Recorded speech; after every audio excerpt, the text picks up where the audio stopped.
Why do we instinctively root for the little guy? Whether it's a sports team with no shot at winning, a startup taking on a tech giant, or a lone activist challenging the system, something deep within us wants the underdog to prevail. But this isn't just a feel-good reflex. It reveals something profound about how we see justice, fairness, and even ourselves. Welcome to Neuroscience, where psychology meets the forces shaping our society. In today's video, we're unpacking the psychology behind our love for underdogs. From ancient tribal instincts to modern social movements, we'll explore why we feel compelled to support those at a disadvantage and what this says about our sense of morality and justice. The underdog effect?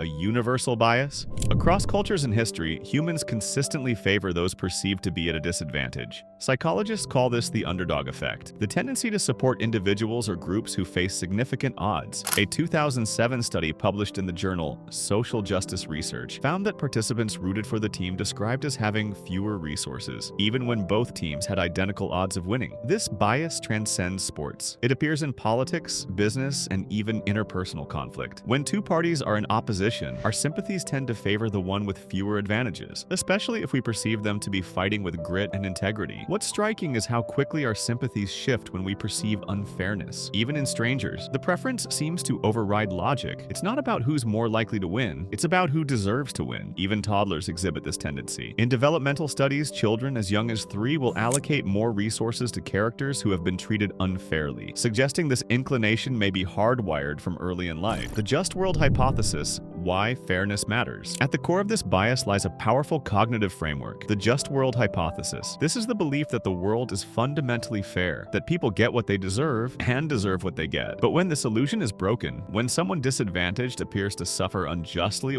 we feel psychological discomfort. That discomfort compels us to act, even symbolically. Rooting for underdogs becomes a way to restore balance in our mental universe, a kind of moral recalibration. In supporting the underdog, we're not just cheering for a win, we're voting for justice. This explains why underdog stories feel so satisfying. They resolve the tension created by perceived injustice. When the disadvantaged overcome the odds, it restores our belief in a moral world, one where virtue and effort are eventually rewarded. But it also helps explain outrage. When the powerful are seen abusing their advantage, or when systems appear rigged, it threatens this just world illusion and fuels protest, advocacy, and rebellion. The psychology of fairness is deeply tied to social action, evolutionary roots of cooperation. Our affinity for fairness may be even older than civilization itself. Research in evolutionary psychology suggests that early humans survived not through dominance, but cooperation. Groups that enforced fairness and punished cheaters had higher chances of survival. Over time, this preference became hardwired, and for our ancestors, supporting those who were weaker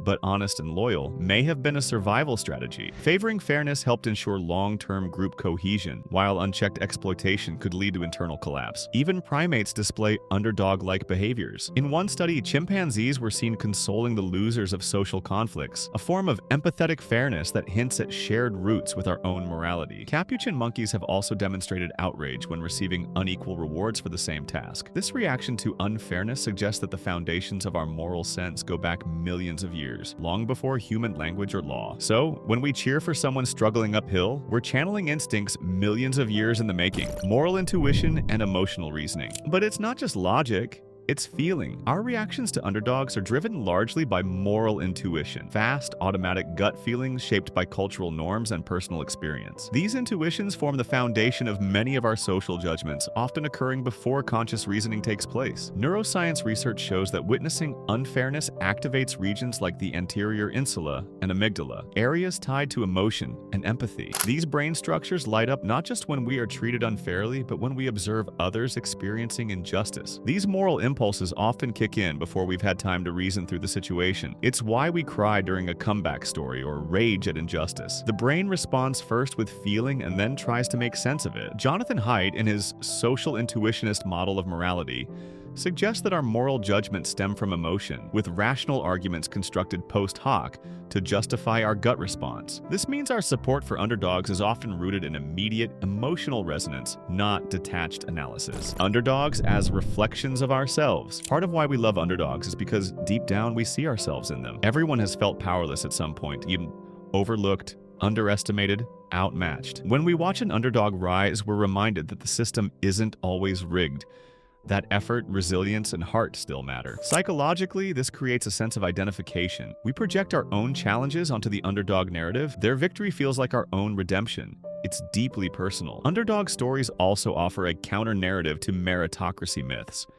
In a world that often rewards privilege more than perseverance, these stories allow us to believe, if only briefly, that justice still has a fighting chance. It gives us hope, not just in the story, but in ourselves. When fairness backfires, the paradox of overcompensation. Our craving for fairness can sometimes be exploited. Marketers, politicians, and influencers have learned to frame themselves as underdogs, even when they hold significant power. Playing the victim becomes a strategy, and when that happens, our instinctive support can be hijacked. Studies show that people often reward underdogs even when they engage in unethical behavior, simply because they're perceived as disadvantaged. This reveals the darker side of our moral instincts. They can be blind to manipulation. We're wired to detect injustice, but not always equipped to see when that sense is being used against us. The emotional power of the underdog story can obscure reality, especially in an era where image and narrative often outweigh facts. So while fairness is noble, it also demands awareness. We root for underdogs not just because we like the idea of winning against the odds,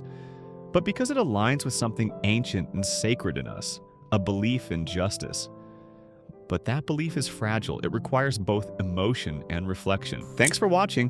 Why do you think we root for the underdog? Let us know in the comments. And if you found this video thought-provoking, hit like, subscribe, and share it with someone who loves a good comeback story.